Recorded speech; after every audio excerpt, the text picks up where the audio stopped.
All right, let me ask you something. Have you ever felt that pit in your stomach when the market's crashing and just sold everything in a panic? Or maybe you've been on the other side. You jumped on a hot stock everyone was talking about right at the peak, only to watch it nosedive.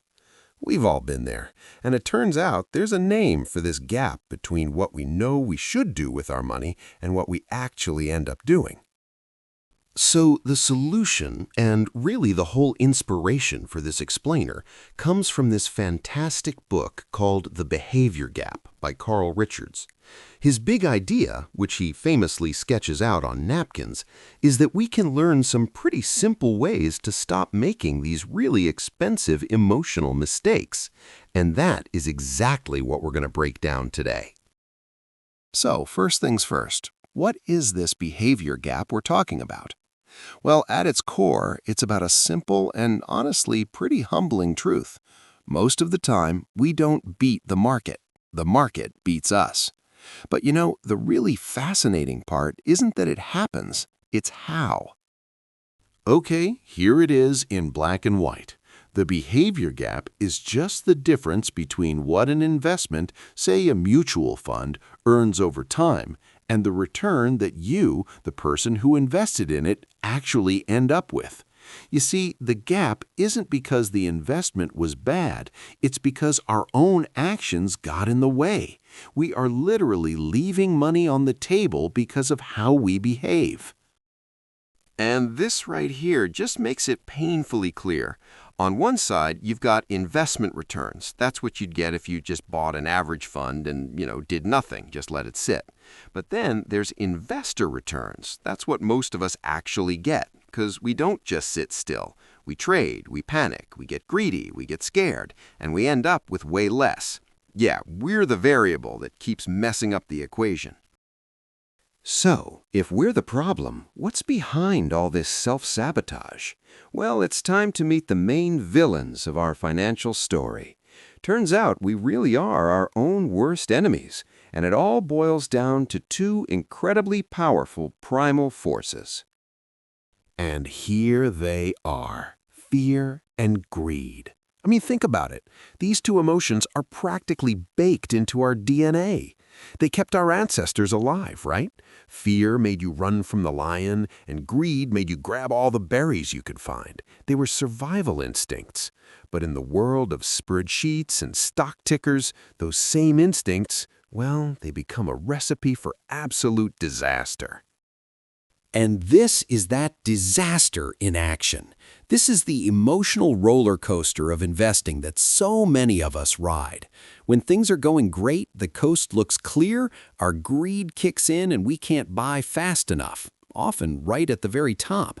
And then when the market drops and things look terrible, our fear completely takes over and we sell everything, locking in our losses right at the bottom. It's the classic painful and ridiculously expensive cycle. But wait, there's a third kind of sneaky villain in the mix: overconfidence. It's that little voice in our head that says, I know better. I can time the market. But the dangerous truth, as you can see here, is that the more confident we get, the more expensive our mistakes become. Thinking you've got it all figured out is often the first step off a very, very steep financial cliff.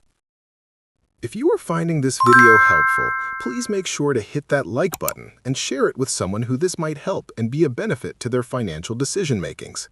Your support means a lot to me and helps the channel grow, allowing the YouTube algorithm to show this content to a bigger crowd. More people can benefit from these ideas and hopefully improve their financial well-being. Okay, so we're fighting fear, greed, and our own overconfidence. It definitely feels like an uphill battle. But what if we've been fighting for the wrong thing this whole time? What if the actual goal of investing isn't what we think it is? Let's totally reframe this whole conversation. So let's just stop and ask a really fundamental question here. If chasing the highest possible return, trying to beat the market, just leads us to make bad decisions and actually get lower returns, then what are we even doing this for? What is the point of it all? And here is the beautiful, simple answer. This is probably my favorite sketch from the entire book. The real goal isn't a number on a page. The real goal is a happy life. And according to Richards, real happiness comes from that sweet spot where memorable experiences and the people you love overlap. Money is just the tool to help you get more of that. This is so crucial. We have to stop thinking about money as the goal itself. A financial plan is just a tool, no different from a map or a hammer. Its only job is to help you get to the destinations and build the life that actually matters to you. Whether that's traveling the world, sending your kids to college, or just being able to retire without worrying. All right, so now that we know our why, we can finally focus on the how. It's time to build a toolkit with some practical, simple strategies you can start using right now to stop being your own worst enemy and finally start closing that behavior gap. Okay, step 1, have a real plan. It doesn't have to be a novel, just a simple statement of your goals.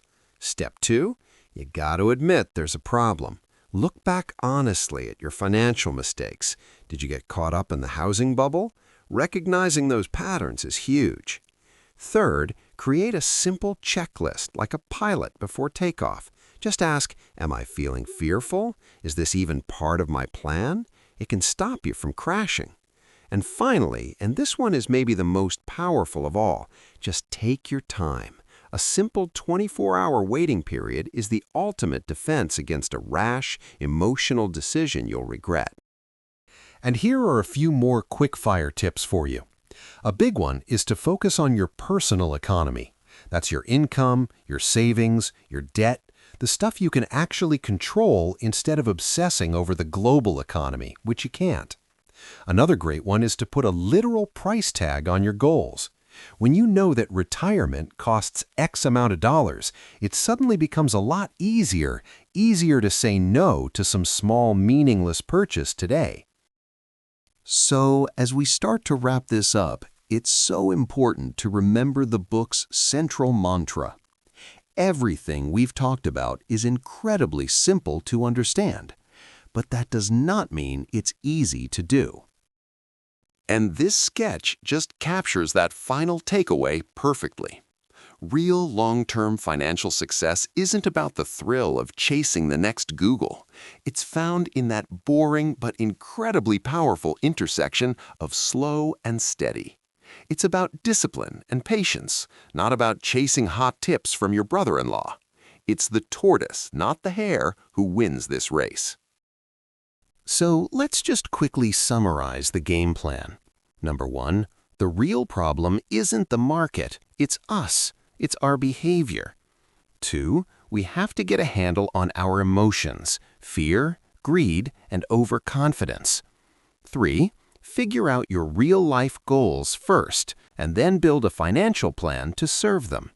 4, use simple tools like a written plan on a checklist to guide your decisions. And 5, this is the most important of all, focus only on the things you can actually control, which all comes down to your own actions.